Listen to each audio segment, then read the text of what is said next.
Salut, salut les amis. Alors, j'espère que vous allez bien. Je suis sur la technique. Je tourne ici mon appareil. Voilà. Bonsoir à tous et bonsoir à toutes. Ça fait longtemps. J'espère que vous allez très bien à cette période. Moi, je vais très bien. Mon énergie est au maximum. Écoute, ça fait quand même très longtemps. Moi, j'ai mes plans, j'ai mes projets. Et les actualités anxiogènes ne m'arrêtent pas parce que nous sommes sur cette terre pour une raison précise. Et là, ce qui est important, c'est de découvrir pourquoi nous sommes ici. Et c'est ça qui prend du temps. Mais une fois qu'on sait pourquoi, alors connectez-vous les amis. Salut Eric. Voilà, donc pour les couches tard, je vais avoir une bonne conversation avec vous.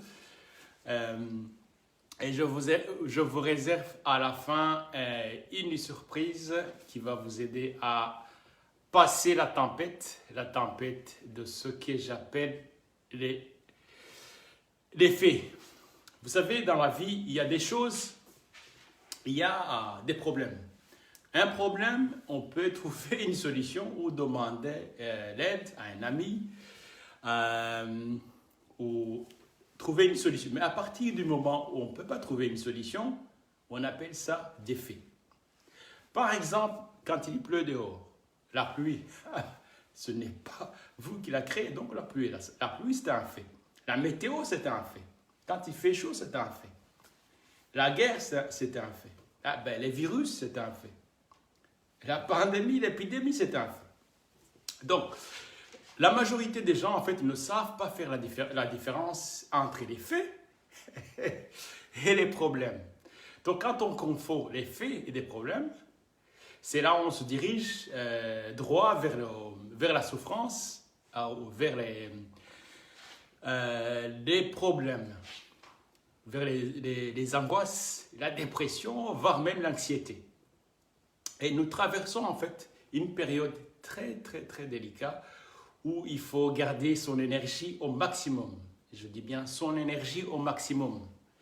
Parce que nous recevons toujours, les gens reçoivent toujours des mêmes actualités anxiogènes. Qu'est-ce qui s'est passé? Et là, en fait, la force, il faut vraiment avoir le courage et la force de se libérer, de se déconnecter de ce que j'appelle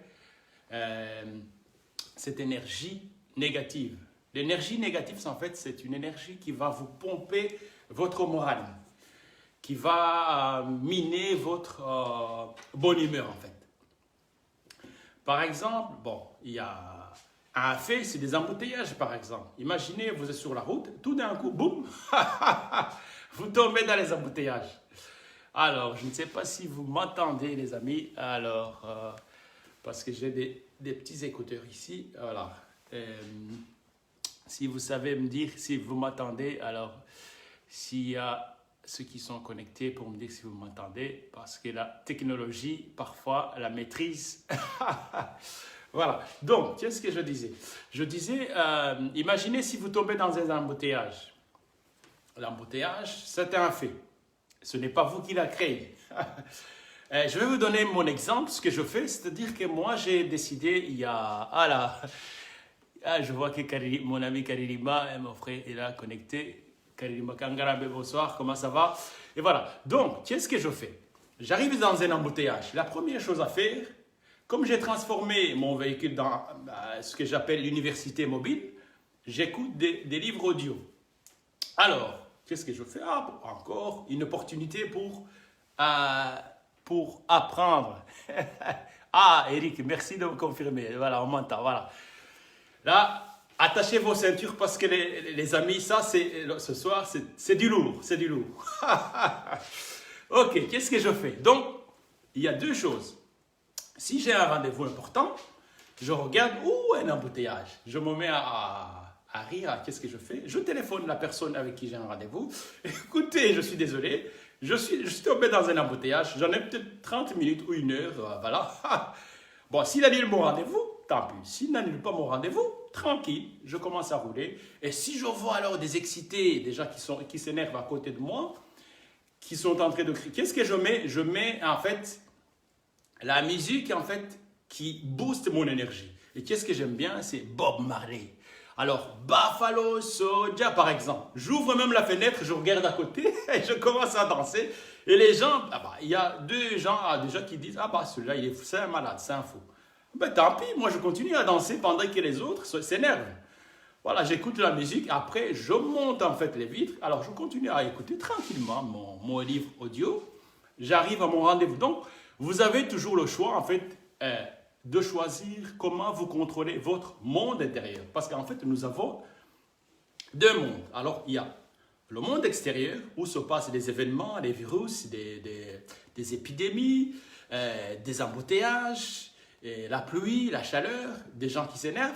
Et vous avez en fait votre monde aussi intérieur. Le monde intérieur, c'est quoi? C'est vos émotions, vos pensées, ce que vous pensez. Les pensées qui vous traversent la tête, les émotions. La colère, par exemple. Imaginez, bon, vous tombez sur un taré ou un fou, il commence à vous insulter. Qu'est-ce que vous faites? Vous avez 2 choix.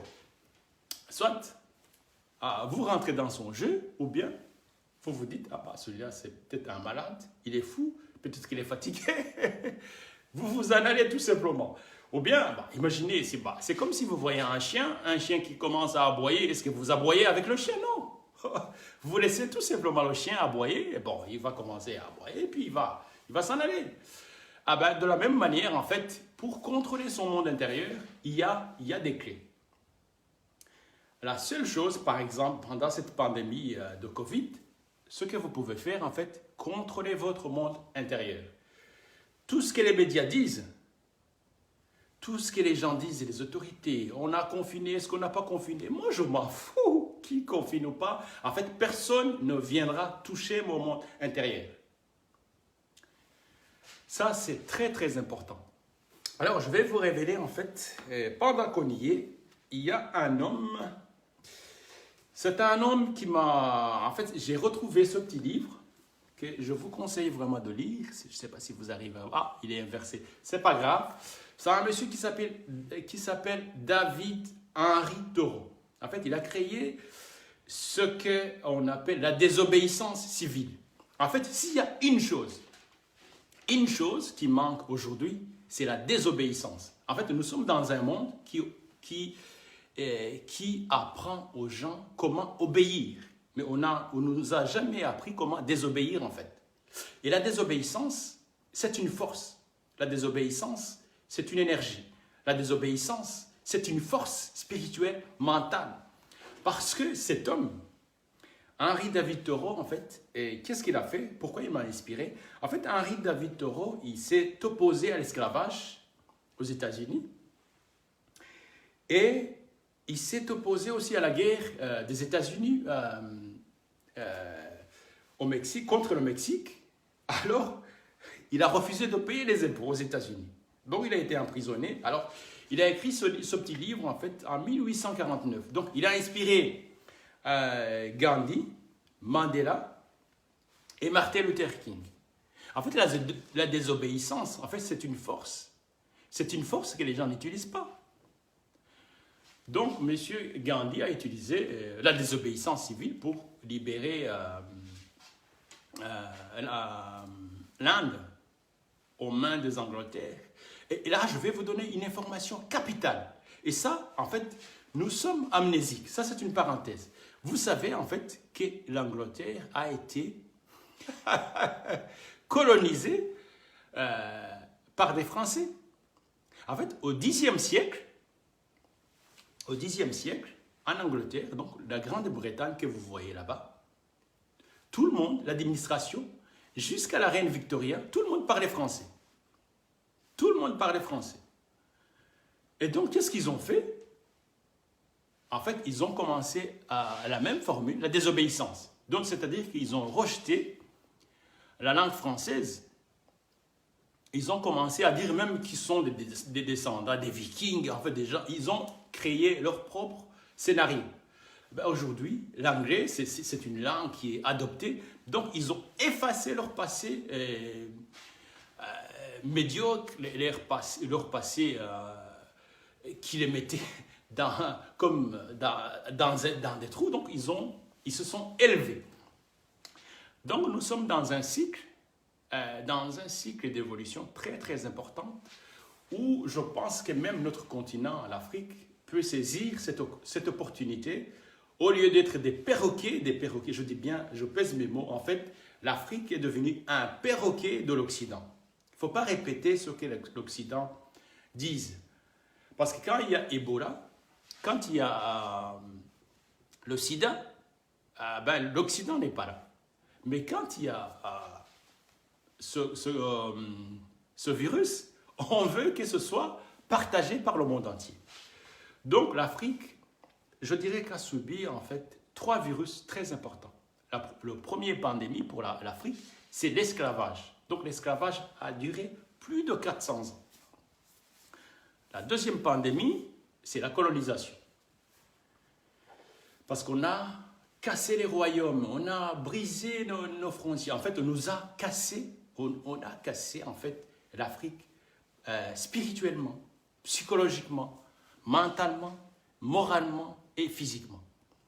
Et alors, là, la chose encore la plus... Et les amis, n'oubliez pas de partager cette vidéo parce que c'est très, très, très important. C'est très important. J'ai reçu beaucoup de demandes déjà. Mais Gatera, qu'est-ce que tu me dis là-bas pendant cette pandémie? Ben, qu'est-ce que tu me dis? On ne te voit plus. Voilà pourquoi, en fait, j'ai décidé de commencer des lives. Peut-être tard, mais chaque semaine, je m'engage en fait à donner un live là où je vais partager avec vous des informations qui vous permettent d'avoir... Parce qu'en fait, surtout pour les Africains, nous avons besoin d'un mental que j'appelle un mental en acier. Pas l'acier, en fait, c'est le métal le plus dur, en fait. Mais nous avons besoin d'un mental en acier dur, mais trempé. Ça, c'est encore beaucoup plus puissant. Parce que si vous n'avez pas un mental, je vais vous donner des exemples. Monsieur Patrice Lumumba, par exemple, c'est un monsieur qui avait un mental d'acier. Kwame Nkrumah, l'ancien président du Ghana, il avait un mental d'acier. Thomas Sankara, il avait un mental d'acier. Donc, il faut un maximum en fait d'Africains qui ont, des Noirs d'Afrique qui ont un mental d'acier. Sinon, on va rester végété dans la médiocrité pendant des siècles et des siècles. Et ça, c'est inacceptable. Voilà pourquoi moi, j'ai décidé de faire ce que je fais, de faire du coaching. C'est-à-dire libérer, en fait, mentalement, les Noirs d'Afrique. Parce que notre continent est dans une phase qu'on appelle le néocolonialisme. Le néocolonialisme, c'est quoi? C'est-à-dire qu'en fait, on a transformé la colonisation en ce qu'on appelle le néocolonialisme. Le néocolonialisme, en fait, on va déléguer la colonisation. On va passer par les Africains, en fait, aliénés, aliénation, en fait, c'est-à-dire qu'on va travailler pour le colon qui est parti, sans le savoir. Et à côté de ça, qu'est-ce qu'on fait? On a les multinationales. En fait, il n'y a pas des ONG en Chine ou en Russie, par exemple. Mais chez nous, en Afrique, on a tous ces ONG qui viennent, qui nous détruisent, qui détruisent la déforestation, qui viennent soi-disant, on veut vous aider. En fait, l'aide, c'est la pire chose qui peut vous arriver. Imaginez un voisin qui débarque chez vous, qui vous dit, écoutez, bon, aimable, vous savez quoi? Ou Eric, tu sais quoi? Salut Karam, je vois que tu es connecté. Alors, désormais, ne fais plus des courses. Il ne faut pas aller au magasin, ne t'inquiète pas, je vais t'aider, je vais faire des courses pour toi. Tout ce que tu as à faire, c'est faire la liste et moi je fais des courses pour toi. Donc il va commencer demain à décider ce qu'il faut manger ou pas. Non, ça il ne faut pas manger. Non, ça on peut supprimer. Tu vois? Donc l'Inde, c'est une voie royale vers la servitude. Donc, je continue. Je vais vous dire quelque chose qui va... En fait, en Afrique du Sud, il y a un premier ministre qui était dirigeant du régime d'apartheid. Il s'appelait Vorster. Qu'est-ce qu'il a dit, Vorster? C'est très, très important. Donc, qu'est-ce qu'il a dit? Notre objectif final, il s'adressait au Parlement en Afrique du Sud, hein. Notre objectif final, c'est donc la séparation, le régime de séparation d'apartheid, et d'obtenir une Afrique débarrassée, je répète, c'est bon, débarrassée des Noirs, et une Afrique débarrassée des Noirs sera un paradis terrestre pour l'homme blanc. Donc, c'est-à-dire que si vous... Il n'a pas dit le paradis céleste, comme les religions nous ont menti, là, le paradis céleste, et là en haut. Mais en haut, il n'y a rien. Parce que moi, j'ai étudié la Bible, j'ai étudié même le Coran, j'ai étudié même la Torah, j'ai étudié même ce qu'on appelle Bhagavad Gita, c'était les textes sacrés indiens. Vous savez quoi? Toutes ces religions savent une chose, c'est que le paradis est ici, sur terre. Il n'y a pas de paradis là en haut. Rien. Rien du tout. Et ils le savent. Donc, tous ces... vous savez, entre parenthèses, en Angleterre, en fait, pendant cette période qu'ils étaient colonisés, qu'ils étaient obligés de parler français, il y avait des églises. Il y avait ils priaient Dieu pour qu'il vienne les sauver. Vous savez quoi? En Angleterre, ils ont développé 3 choses. D'abord, ils ont dit, travailler, c'est prier. Donc, quand vous êtes en train de prier, quand vous êtes en train de travailler, vous êtes en train de prier parce que Dieu vous entend. Ils ont construit des choses. La deuxième chose, ils ont dit, en fait, time is money. Donc, le temps, c'est l'argent. Mais c'est valable pour eux. Vous allez voir les gens qui répètent tout ça. Ah oui, time is money. Le temps, c'est l'argent. Moi, je vous dis, le temps, c'est la vie. Parce que celui qui prend votre temps, en fait, prend votre vie. Parce qu'il a une minute que vous perdez, un jour que vous perdez chez un employé, en fait, c'est le temps de votre vie. Donc, les Anglais l'ont bien compris. Donc, qu'est-ce qu'ils ont dit à tout le monde? Écoutez, maintenant, c'est fini. Quand vous êtes en train de travailler, vous priez. Le temps, c'est l'argent. Et les Anglais l'ont bien compris. Bonsoir, Karine. Voilà. Donc, je continue. Les amis, en fait, quand on n'a pas d'information, en fait, l'information, c'est le pouvoir. La connaissance, c'est le pouvoir. C'est-à-dire que celui qui dirige l'information, celui qui détient l'information, en fait, détient le pouvoir, soit sur vous ou sur la société. C'est pour ça que je vous conseille de vous informer. C'est-à-dire que vous écoutez ce que disent les Européens, par exemple, et vous écoutez ce que disent les Chinois, ce que disent les Russes, les Américains, et vous faites votre propre synthèse, votre propre analyse. Pas écouter, accepter ce que les médias disent. S'il y a une chose que j'ai remarquée il y a bien, bien longtemps, c'est qu'en fait, les médias officiels, comme on les appelle, en fait, ce sont des outils de propagande, en fait, pour orienter la population où ils veulent aller. À partir du moment où j'ai constaté ça, j'ai commencé à trouver mes propres sources d'informations. En fait, une confidence, moi je ne regarde plus la télé, ça fait une dizaine d'années que je ne regarde plus les informations de la télévision. Et pourtant, je suis parmi les mieux informés sur cette terre. Pourquoi? Parce que j'ai mes sources d'informations. Chaque jour, je sais ce qui se passe partout dans le monde. Et je ne suis pas obligé de regarder les informations qui se passent à la télé. Pourquoi? Parce qu'on vous dit ce que vous voulez entendre. Vous vous souvenez, au début de la pandémie, là, ce que les Chinois montraient. Ils montraient les gens qui s'effondraient comme s'ils étaient piqués par la... J'ai des amis, en fait, qui ont eu ce virus compte pas. Mais les amis se portent bien, ils ont guéri en fait. Alors qu'on nous faisait croire qu'une personne s'évanouissait comme si il venait d'être anesthésié ou frappé par... fourdoyé en fait. Non, en fait, l'information, c'est très, très, très important. Alors, qu'est-ce que je vais partager encore avec vous? Il y a en fait, je parlais des faits. En fait, quand vous avez un problème, il y a toujours une solution. Soit la solution vient de vous, ou bien vous trouvez une personne qui peut vous aider à trouver une solution. Mais un fait, c'est un fait. En fait, un fait, vous ne pouvez rien faire. Par exemple, pendant cette période, si le gouvernement décide de confiner, bon, c'est le gouvernement qui décide de confiner. Qu'est-ce que j'y peux, moi? En fait, soit il y a deux solutions. Soit je dis, tiens, ok, je vais prendre mes dispositions. Ils ont décidé de confiner.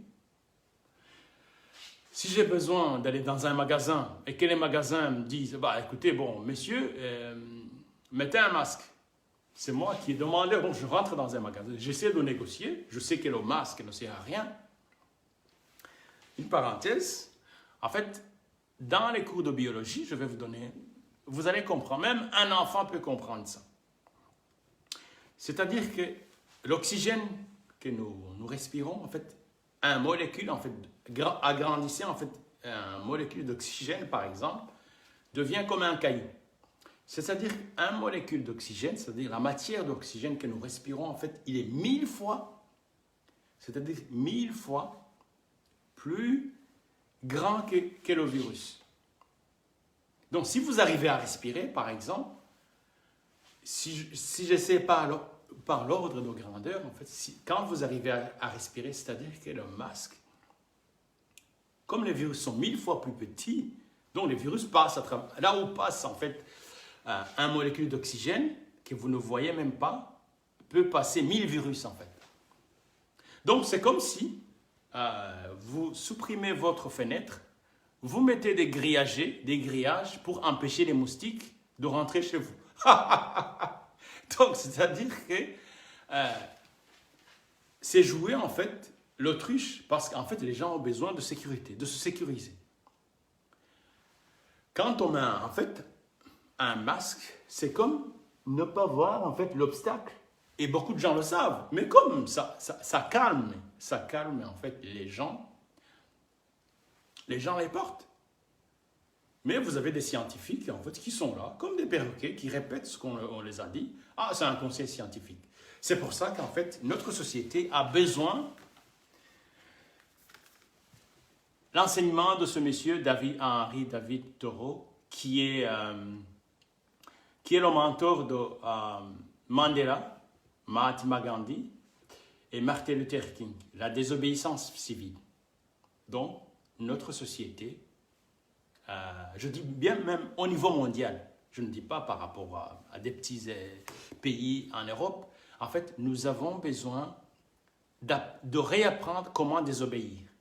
S'il y a une chose que vous pouvez, que vous devez apprendre en fait à vos enfants, je dis bien apprendre à vos enfants, c'est la désobéissance. En fait, quand on désobéit, on reprend son pouvoir. Ça n'a rien à voir avec le respect. Hein. En fait, du bébé jusqu'au vieux, en fait, le respect, c'est important. Mais ça n'a rien à voir avec la désobéissance. En fait, la désobéissance arrive quand, en fait, les gens veulent, en fait, prendre votre liberté. Ils veulent vous enlever la liberté. S'il y a une valeur, en fait, dans ce monde que chacun doit lutter, c'est la liberté. C'est-à-dire que la liberté de penser, la liberté que j'ai sur mon corps, la liberté de circuler, la liberté de m'exprimer. Heureusement que nous avons des réseaux sociaux, nous pouvons parler tout ce qu'on veut. Et ça rentre dans ce qu'on appelle la désobéissance. En fait, désobéir, ça demande le courage. Voilà pourquoi les gens acceptent d'obéir tout simplement. Ah, parce qu'ils ont dit que c'était obligatoire. Nous le faisons. Pourquoi tu le fais? Ah oui, parce que c'est obligatoire. Parce qu'il y a des amendes. Donc, c'est-à-dire que ça, malheureusement, les gens n'ont pas été préparés à déterminer ce que j'appelle des valeurs. Quelles sont vos valeurs? Les valeurs, c'est quoi? C'est-à-dire que vous pouvez, par exemple, définir... Il y a des gens qui disent, première valeur, c'est Dieu. Des gens qui croient en Dieu. Deuxième valeur, c'est la liberté. Deuxième valeur, c'est la famille. Troisième valeur, c'est la famille. Quatrième valeur, par exemple, c'est le travail. Donc, des gens, par exemple, qui choisissent d'aller travailler, si leur chef les téléphone, ah oui, est-ce que vous pouvez venir travailler? Oui, oui, chef, j'arrive. Donc, c'est-à-dire que s'il a placé le travail en quatrième position, que son chef l'appelle pour aller travailler et qu'il abandonne sa famille pendant le week-end, par exemple, c'est-à-dire que cette personne vient de violer sa valeur qui est la famille. Parce que si vous placez, par exemple, la famille en première position, si vous êtes avec vos enfants, vous savez que c'est la valeur la plus importante. Personne ne peut vous demander quoi que ce soit en dehors de cette valeur-là. Et si vous placez la liberté, par exemple, en première position, si on vous dit, monsieur, est-ce que vous pouvez porter vous voulez bien porter un masque? Non, parce que j'ai besoin de respirer librement. Alors à ce moment-là, vous entrez dans cette force, dans ce pouvoir qu'on appelle la désobéissance. Vous disiez non, parce que cette valeur, je suis prêt. En fait, ça vous permet de déterminer quelle est la valeur que vous êtes prêt à mourir pour cette valeur-là. Vous comprenez? Donc, si c'est la valeur la plus importante, ça vous permet, même si on vous dit qu'on va vous pendre, vous dites non. Pour ça, je suis prêt même à mort. Voilà pourquoi, en fait, les gens comme Nelson Mandela, on les a condamnés à mort, mais ils ont continué à lutter. Il est resté 27 ans en prison. Pourquoi? Parce que sa valeur la plus importante, c'était la liberté de son peuple. Il voulait libérer son peuple. Il était prêt à mourir pour ça. Donc, tant qu'un homme ou une femme n'a pas défini sa valeur suprême, c'est-à-dire qu'en fait, c'est ce que j'appelle en fait l'art de tourner en rond. C'est-à-dire qu'on est là, on mange, on dort, et puis on se lève le matin, on ne sait même pas pourquoi, quelle valeur en fait vous êtes prêt maintenant. Même vous pouvez commencer maintenant, prendre un petit crayon, un cahier, noter en fait par l'ordre de priorité vos valeurs. Est-ce que c'est la famille? C'est le travail? C'est la liberté? C'est l'intégrité? C'est l'argent? Ça, c'est la puissance du coaching. Donc, des personnes qui n'ont pas pris le temps de savoir quelle est en fait, la valeur la plus importante, qui sont prêts à payer le prix, y compris même la mort, non. C'est-à-dire qu'en fait, c'est l'art de tourner en rond. C'est l'art de tourner en rond. Et en fait, quand vous êtes dans vos valeurs en fait suprêmes, vous vous déconnectez en fait, vous faites la différence entre les faits, comme je l'ai dit, et les problèmes. Voilà, les problèmes passent, tout passe. Les problèmes, vous pouvez trouver les solutions, les faits aussi, voilà, c'est comme des tempêtes. Des tempêtes, ça, voilà, c'est des vents qui viennent, ça souffle, et à un moment donné, ça passe, tout passe. C'est pour ça qu'il y a le passé, il y a le présent et le futur. Pour que nous puissions nous dire, voilà, ça vient, ça passe. De toute façon, pourvu que ça ne touche pas mon intégrité physique, mon intégrité mentale, spirituelle, énergétique, voilà, ça passe. Mais quand ça attaque votre intégrité physique, personnelle, et là, ça devient très intéressant. Voilà, les amis. Alors, il y a une prière. Une prière, ce n'est pas nécessairement une religion. Moi, je n'ai aucune religion. Mais il y a une vingtaine d'années, j'ai découvert en fait une prière qu'on appelle une prière de sérénité. Qu'est-ce que ça commençait à dire? En fait, la prière de sérénité commence comme ça. Mon Dieu, donnez-moi la sérénité d'accepter les choses que je ne peux changer, le courage de changer les choses que je peux changer et la sagesse d'en connaître la différence, de vivre un jour à la fois, d'accepter les épreuves comme le chemin vers la paix. Ça continue, mais je ne vais pas plus loin. Vous voyez? Donc, c'est-à-dire qu'il y a des choses que vous pouvez changer. S'il y a des choses que vous pouvez changer, vous les changez. Mais s'il y a des choses que vous ne pouvez pas changer, qui dépendent de l'extérieur, de l'environnement, du gouvernement, des États, voilà, il faut les laisser. Il faut les laisser tout simplement. C'est comme les vents. Il faut laisser les vents souffler, il faut laisser les tempêtes passer. Et voilà, la vie continue. Pourquoi s'acharner? Je vais vous donner un exemple. Un jour, j'étais dans une boulangerie, là, je trouve deux vieilles qui discutaient à propos d'une fille, soi-disant, d'un roi des Belges. Comment il s'appelait encore? Delphine, je crois. Mais vous vous rendez compte? Où va-t-on là?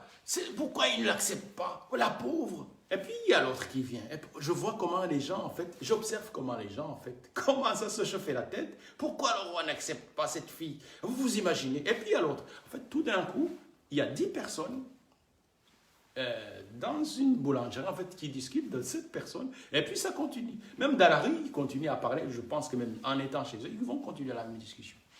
Bon. Est-ce que le fait d'en discuter, qu'est-ce que ça va changer? Et ça, quand j'entends ça, je regarde comment les gens peuvent, les médias peuvent les embarquer dans des... En fait, c'est-à-dire absorber les émotions qui ne vous appartiennent même pas. Des idées qui ne vous appartiennent même pas. C'est-à-dire que nous sommes des êtres très très puissants, mais quand on maîtrise ses pensées, quand on maîtrise ses émotions, quand on maîtrise ses sentiments, en fait, vous maîtrisez votre monde intérieur. Donc, c'est-à-dire que le monde extérieur, en fait, vous vous déconnectez carrément de ce qui se passe à l'extérieur. Vous êtes, en fait, tout simplement ce que j'appelle un observateur tranquille, calme. Vous observez ce qui se passe à l'extérieur et vous riez tout simplement. Et ça, ce n'est pas facile, évidemment, parce que sinon, si ça aurait été facile, tout le monde serait beau et gentil. Malheureusement, ce n'est pas comme ça. En fait, c'est un processus. Et j'ai découvert en fait que les gens en fait, ont peur d'un processus. On appelle ça un processus de changement. On est habitué en fait, à suivre tout ce que la société, comme des moutons en fait. L'obéissance des gens, l'obéissance a transformé les gens en suiveurs en fait. Les personnes sont devenues des suiveurs en fait, de la société. C'est comme la mode par exemple. Vous voyez, par exemple, cette chemise que je porte, peut-être demain, il y a une personne qui va dire « Ah, mais ce n'est plus. » Ça, c'est ma fille qui me le dit. Bah, « Papa, tu portes des choses qui sont démodées. » Mais qui décide de la mode? Les industries qui fabriquent les marques, par exemple, maintenant, vous verrez qu'il y a des pantalons déchirés dans les cieux, au niveau des genoux, au niveau de partout. Une personne marche, on voit le corps carrément. Mais il y a quelques années, en fait, on a demandé aux gens d'apporter des jeans déchirés pour recevoir un jean gratuit. Et les gens se précipitaient, en fait, pour prendre des jeans vieux. Qu'est-ce qu'ils ont fait avec ces jeans? Ils les ont transformés, ils ont déchiré un peu, là où c'était déchiré, et hop, ils les ont remis sur le marché. Et ça, c'est la mode. Les gens payent encore 3 fois le prix. Voilà pourquoi les gens, en fait, la peur, je vais vous révéler, en fait, la peur méconnue, en fait, des gens, en fait, c'est la peur d'être critiqué. La peur d'être critiqué, en fait, pousse les gens à se jeter sur sur la mode. Dans les années 80, en fait, on portait des pantalons qu'on appelait des pattes. En fait, c'est-à-dire qu'ils avaient peut-être 40 ou 60 cm. Observez un peu, vous verrez qu'il n'y a personne qui les porte. Pourquoi? S'il y en a un qui ose les porter, il a peur d'être critiqué. Parce que les industries de mode, en fait, ne demandent pas l'avis des acheteurs. Ils savent tout simplement que les 85% des gens ont peur d'être critiqués. Et cette peur, c'est une peur en fait inconsciente. Les gens ont peur d'être critiqués. Et ça pousse aux gens en fait à se conformer sur la mode, sur la nouveauté, parce que bon, imaginez si vous prenez un téléphone des années 2000 qui n'avait même pas de caméra, qui n'avait rien. C'est-à-dire qu'en fait, c'est comme un téléphone fixe. Et là, les gens vont commencer, ah bon, ton téléphone n'a pas de caméra, ton téléphone n'a pas des fonctions. Quelle marque tu es? C'est iPhone? C'est Nokia? C'est quoi? Tu vois? Donc, comme les marques savent pourquoi, que les gens ont peur d'être critiqués, ah ben, les gens, ils changent des marques tout le temps, ils changent de mode tout le temps. Donc, c'est important de savoir que nous vivons dans une société qui nous pousse à la consommation. Donc, être des consommateurs perpétuels de la dernière nouveauté. Et il y a, la règle est simple, c'est-à-dire qu'il faut consommer les choses selon vos propres besoins, ou bien tout simplement se faire plaisir. Il m'arrive aussi de m'offrir des choses, mais en être conscient qu'il y a l'industrie qui est là pour nous mettre dans un courant en fait, de consommation éternelle.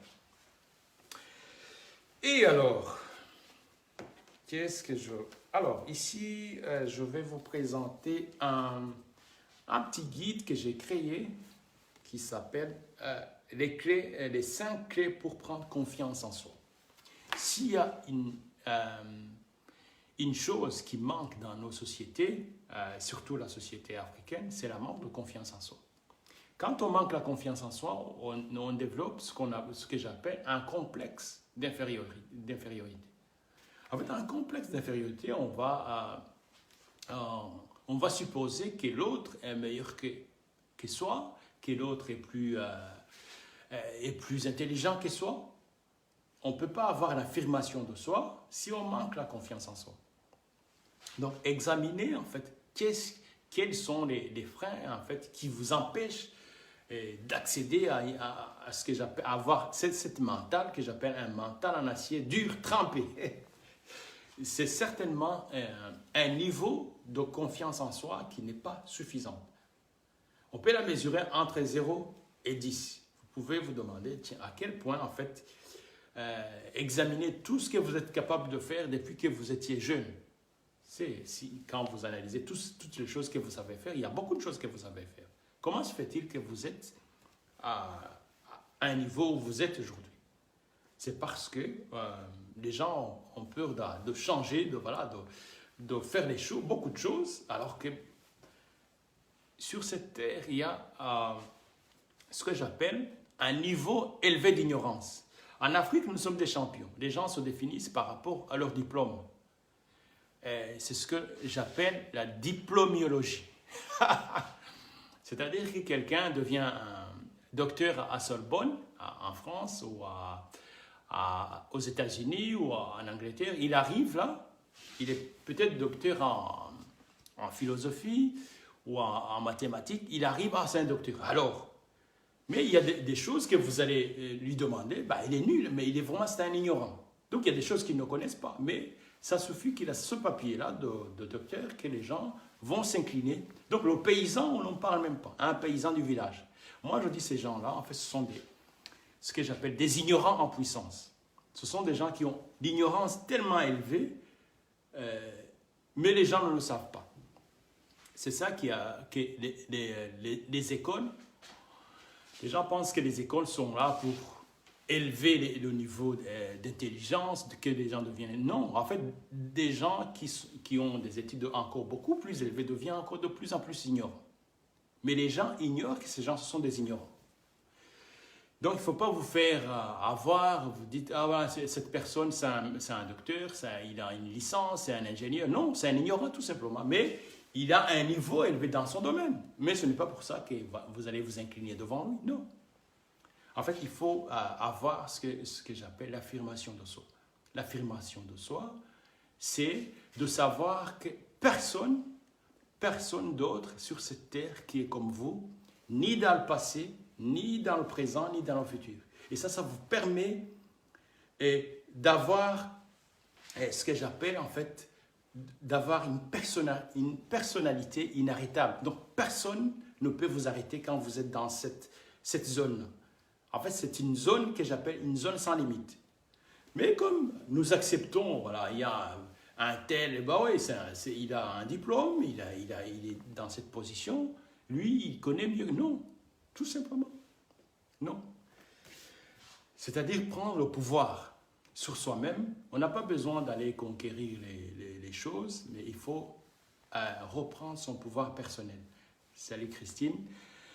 Donc, les amis, nous sommes dans une période anxiogène, propagée par les médias, la société, mais c'est très important de se focaliser sur le monde intérieur.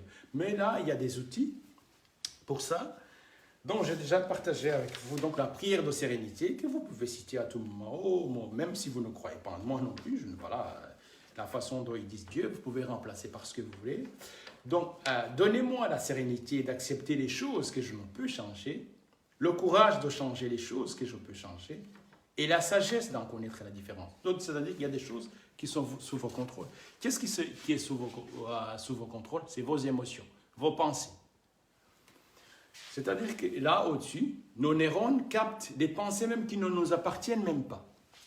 Donc, nous sommes entourés par un champ qu'on appelle un champ morphogénétique. C'est-à-dire que vous pouvez télécharger des pensées qui ne vous appartiennent même pas. C'est-à-dire que les pensées de peur, quand votre énergie diminue, vous commencez en fait à télécharger les énergies des autres. C'est-à-dire que les pensées parasites. La peur, l'angoisse, qu'est-ce qui va arriver? Est-ce qu'il y aura une troisième vague? Il y aura une quatrième vague? Moi, je m'en fous. Qu'il y ait même une dixième vague, je m'en fous. Tout simplement, je suis sous le contrôle je contrôle mes pensées. C'est la première phase. Donc, contrôlez vos pensées. Une fois que vous êtes sous contrôle de vos pensées, vous contrôlez vos émotions. Si vous avez les émotions qui ne vous appartiennent pas, hop, vous les lâchez, vous les envoyez à celui qui vous les avez donnés, que ce soit la colère, l'agressivité, voilà, vous envoyez, vous restez dans la sérénité et vous continuez votre route. Quand vous contrôlez vos émotions, encore une étape supplémentaire, vous contrôlez vos sentiments. Une fois que vous contrôlez vos sentiments, alors tout va bien. Votre monde intérieur vous appartient. Personne d'autre ne viendra en fait casser votre intégrité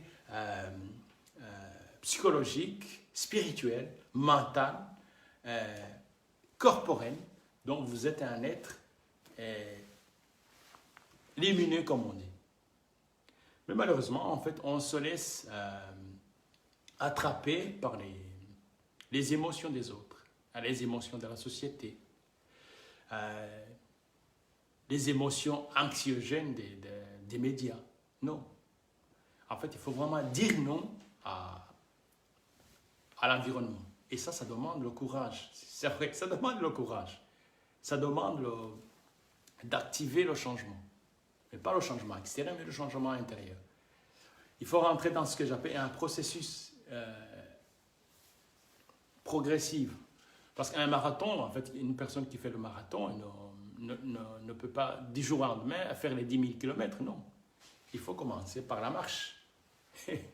Et une fois qu'on a maîtrisé la marche, on peut commencer à courir. Mais il y a des gens qui veulent courir avant même de commencer à marcher. Et ça, vous les verrez au mois de janvier, des clubs de fitness sont remplis.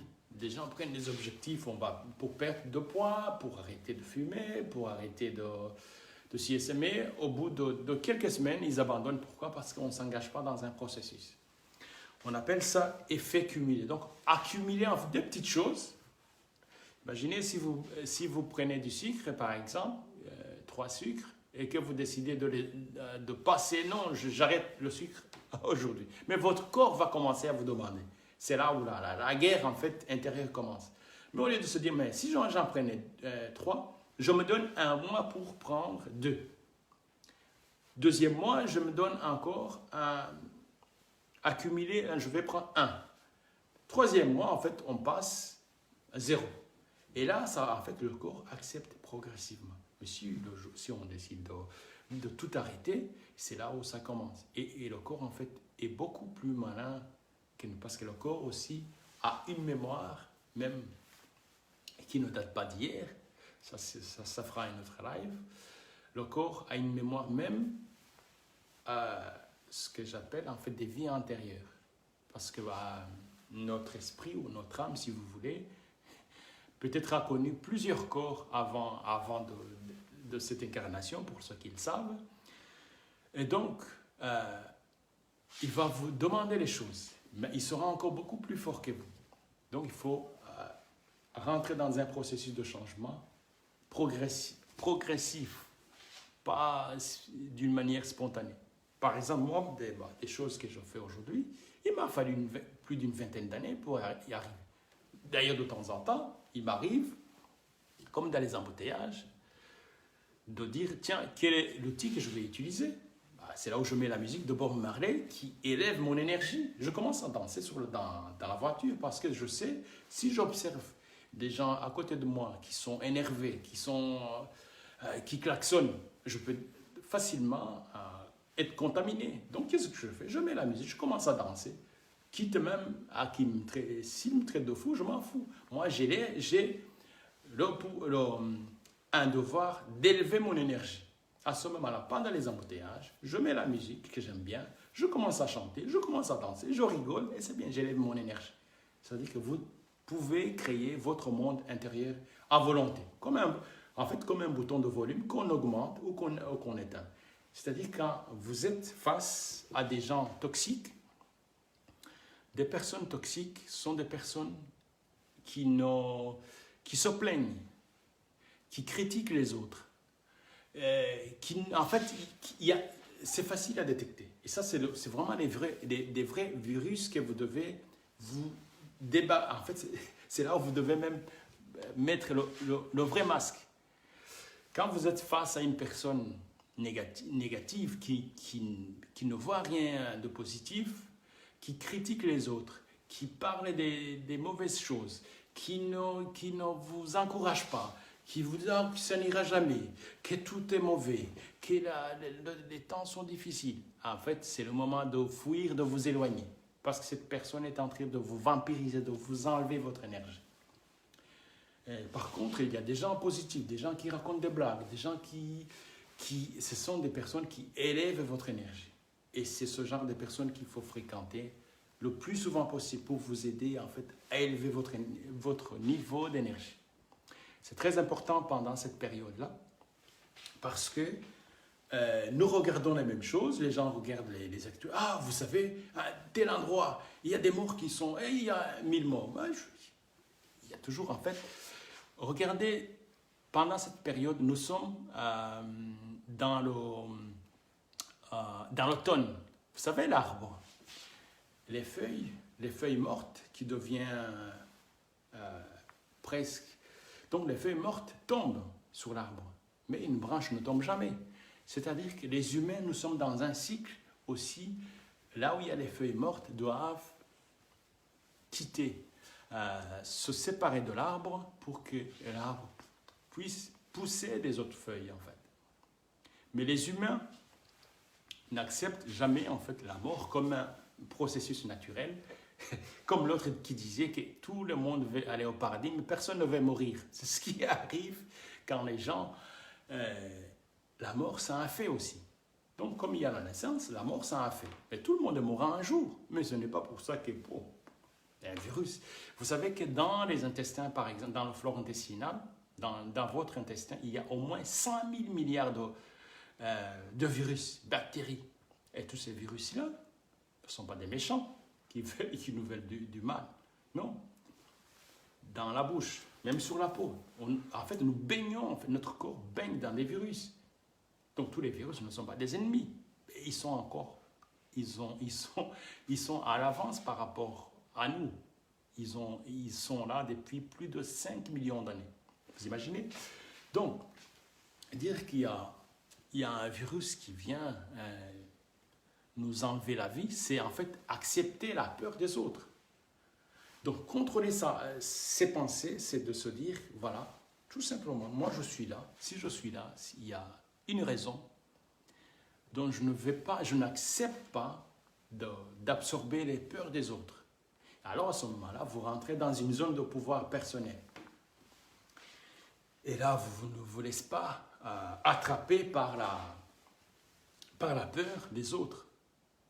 Et vous êtes dans la zone de la vie. Parce que la vie, en fait, quand vous glissez dans la peur, vous vous éloignez de la vie. Mais quand vous êtes dans la zone de pouvoir, en fait, vous êtes dans l'amour.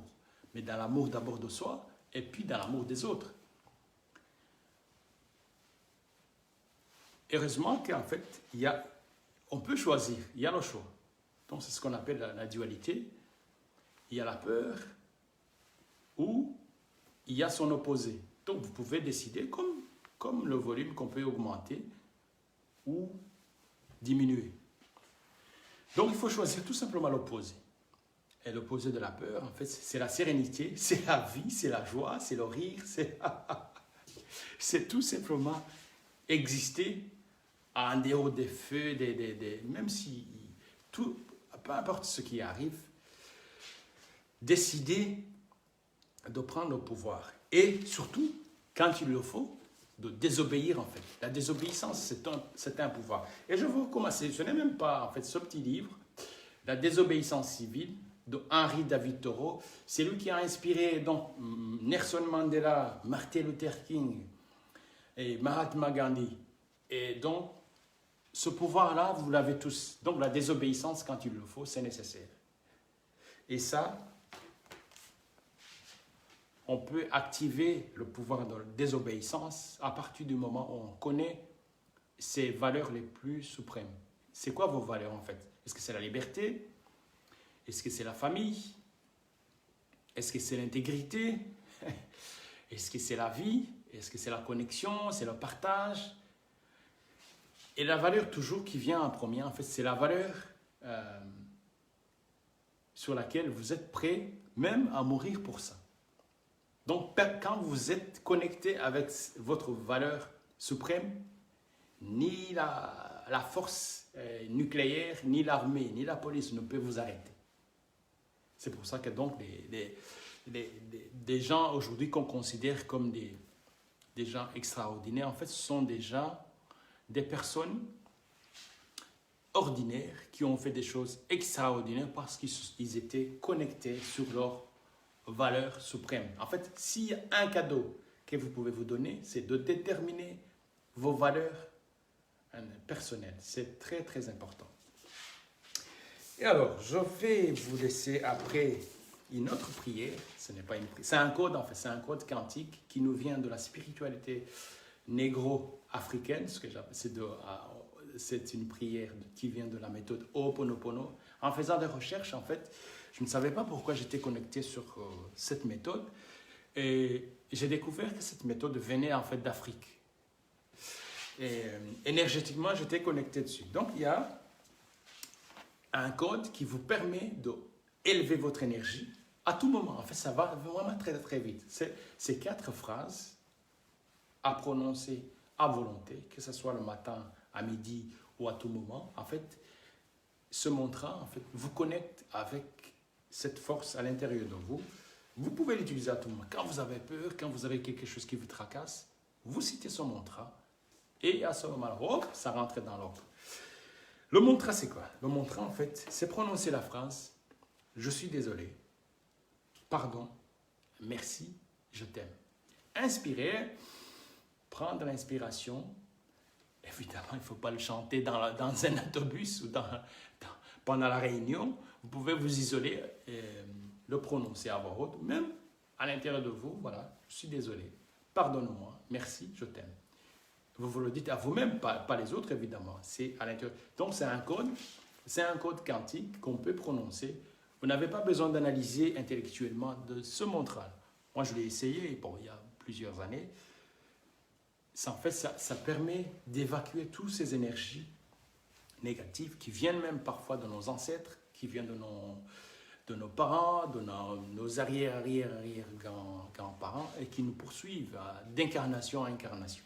Et surtout, nettoyer cet anxiogène, ce sentiment d'anxiogène ambiant.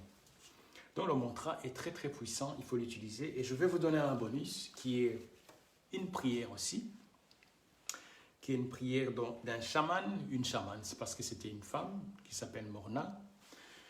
Alors, vous pouvez, entre parenthèses, aller sur ma chaîne YouTube, Emmanuel Gatera. Donc, là, j'ai développé cette pratique. Et surtout, n'oubliez pas de vous abonner si vous n'êtes pas abonné encore sur ma chaîne. Et partagez surtout, parce que nous sommes dans nos besoins. Alors, créateur divin, ça commence toujours par l'inspiration. On inspire, en fait, inspirer quand on prend l'oxygène, c'est comme en fait prendre du carburant, parce que l'oxygène, c'est le carburant de nos cellules. On inspire, une fois qu'on a bien inspiré, alors on commence cette prière, Créateur divin, Père, Mère, Fils, qui ne faut qu'un. Si moi, ma famille, mes proches ou mes ancêtres vous ont offensé ou offensé votre famille, vos proches ou vos ancêtres, en pensée, en mots, en actes et en action, depuis le début de la création jusqu'à aujourd'hui, nous implorons votre pardon. Que tous les blocages, les mémoires, les énergies, les vibrations négatives soient coupées, libérées, et que ces vibrations et ces énergies indésirables, négatives, soient transmutées en pure lumière. Qu'il en soit ainsi. Et vous pouvez répéter à plusieurs reprises cette prière. En fait, c'est un code, c'est-à-dire qu'avant les anciens, ça se transmettait, soi-disant d'un chaman, celui qui était au-dessus de la pyramide. C'est-à-dire que les paysans, ils devaient obéir, suivre, venir s'initier. Mais maintenant, chacun, en fait, possède ce pouvoir-là. Donc, vous n'êtes pas obligé d'adhérer à un gourou, à une secte quelconque pour découvrir qui vous êtes. Parce que chaque être humain, en fait, ça c'est la définition des initiés, des grands initiés africains. Quand on demande des initiés africains, c'est quoi l'être humain? La définition la plus claire qu'ils vous donnent, c'est-à-dire qu'en fait, c'est un Dieu qui fait l'expérience humaine. C'est pour vous dire que chaque être humain, en fait, ce qu'on appelle Dieu, c'est l'incarnation de chaque être humain qui est sur cette terre. Mais les gens ne le savent pas. Donc, on a besoin de passer par quelqu'un d'autre, par des religions, pour découvrir qui on est. Donc, on n'a pas besoin d'aller voir un voyant, un gourou, un pasteur, pour découvrir sa puissance. Donc, cette prière est je vous recommande cette prière, surtout pendant cette période. Vous pouvez retourner en arrière. Je crois que je vais télécharger ce live si messieurs Zuckerberg ou Facebook ne censurent. Parce que ça arrive que maintenant, nous sommes dans une période de censure. Tout ce qui ne va pas dans la même pensée, c'est censuré, même sur YouTube. Il y a des vidéos qui sont supprimées tout le temps. Donc, vous pouvez télécharger cette vidéo aussi. Je vais la poster sur ma chaîne YouTube. Et écoutez cette prière, la prière de sérénité, la prière de Ho'oponopono et le mantra, surtout le mantra. À tout moment, vous pouvez dire, voilà, je suis désolé, pardonne-moi, merci, je t'aime. N'analysez pas, parce qu'on a tendance, notre ego a tendance à analyser, alors que l'ego ne contrôle rien. En fait, notre ego contrôle juste 3% de la réalité. Le reste, en fait, ça appartient à notre inconscient. C'est-à-dire notre subconscient contrôle nos pensées, nos émotions, nos croyances, nos habitudes, nos comportements. Donc, quand on fait ça, quand on applique ce code, on n'a pas besoin... C'est-à-dire que les anciens qui l'ont créé, qui l'ont transmis, savaient que ça fonctionnait. Et moi, je vous dis que ça fonctionne. Si ça a fonctionné par des milliers de personnes, je ne vois pas pourquoi ça ne fonctionnerait même pas chez vous. Voilà, appliquez ça pendant cette période. Gardez ce pouvoir-là, votre pouvoir intérieur. Gardez votre puissance. Et s'il y a une chose à dire, en fait, tout passe. Il n'y a rien qui est permanent. Les tempêtes passent. Les années passent. L'enfance passe. L'adolescence, la phase d'adolescence passe. Tout passe dans la vie. Donc, ça veut dire que cette période aussi va passer. Et moi, je pense que 2021 va être une année magique. Et alors, pour en tout cas, la communauté africaine qui va visualiser cette vidéo, je vous annonce déjà, j'ai lancé une thérapie, ce que j'appelle la afrothérapie. Afrothérapie, en fait, c'est une thérapie réservée uniquement aux personnes d'origine africaine. Parce qu'en fait, s'il y a une chose que j'ai constatée après l'assassinat de ce noir américain, George Floyd, J'ai regardé sur les 54 États africains, il y a, je pense, c'est le Ghana, le président du Ghana, qui a osé en fait dénoncer cet assassinat ignoble, en fait, que l'être humain normalement ne peut pas le faire. Pourquoi? En fait, parce que les gens sont ignorants. S'il y a, dans mes recherches, s'il y a une chose qui m'a émerveillé, c'est de découvrir qu'en fait l'Afrique est le berceau de l'humanité. Même au niveau, en fait, l'humanité appartient à un génome. C'est-à-dire que l'être humain, le premier homme qui a apparu sur cette terre, était un homme noir découvert en Afrique il y a 350 000 ans. Et ça, évidemment, la science moderne ne le dit pas. C'est-à-dire que ce policier, par exemple, s'il savait que ses ancêtres, lointains avant les changements génétiques, étaient un noir, il réfléchit. Mais on l'a éduqué, en fait, comme un chien dressé, parce qu'aux États-Unis, il y avait des chiens à l'époque, des chiens qu'on dressait pour attraper les esclaves. Donc ce policier qui a assassiné ce noir américain était préparé à commettre ce qu'il a fait. Et ce qui est important, en fait, c'est ce que j'appelle la conscience historique. Parce qu'un peuple qui est déconnecté de sa conscience historique n'a pas une connexion émotionnelle. C'est-à-dire que les Africains qui sont partis aux États-Unis et ceux qui sont restés en Afrique ont été déconnectés. Il y a une déconnexion émotionnelle qui s'est faite. Je vais vous donner un exemple. Imaginez au Cambodge, s'il y a une inondation, il y a de fortes chances que, bon, oui, c'est malheureux, mais ça ne va pas vous toucher émotionnellement. Alors que si vous êtes en France ou en Belgique, si vous voyez qu'il y a quelque chose qui se passe, émotionnellement, vous êtes connecté parce que vous vivez à cet endroit, vous partagez émotionnellement avec le peuple qui vit là-bas. Et donc, le fait que les Noirs d'Afrique ont été esclavagisés, colonisés, tout ça, ça a créé à l'intérieur d'eux, en fait, inconsciemment, ce que j'appelle l'aliénation spirituelle, mentale, émotionnelle. Et cette thérapie, en fait, vient tout simplement pour reconnecter les gens avec leurs émotions les plus lointaines, pour que les gens puissent une désaliénation, en fait, conduit à se débarrasser de la haine de soi, avoir confiance en soi, avoir le pouvoir sur soi-même. Et je fais partie, en fait, d'une équipe des thérapeutes ici à Bruxelles. On a un centre qu'on appelle un centre Champaka. Il y a des thérapeutes exceptionnels, dont chacun a ses outils. Nous avons d'ailleurs une semaine de découverte au mois de décembre. Je mettrai le lien en dessous de cette vidéo. Il y a des gens qui accompagnent les personnes pendant cette phase, cette période anxiogène, pour nous aider à transcender ce qui se passe. Et moi, j'ai décidé de créer cette méthode de thérapie spécifique à la communauté africaine que j'ai nommée Afrothérapie. Donc, Afrothérapie, ça aide les gens à se désaliéner, l'aliénation qui est issue de la colonisation, de l'esclavage. Tout ça, évidemment, les gens pensent que ça ne les atteint pas. Ça s'est passé il y a 400 ans, mais bon.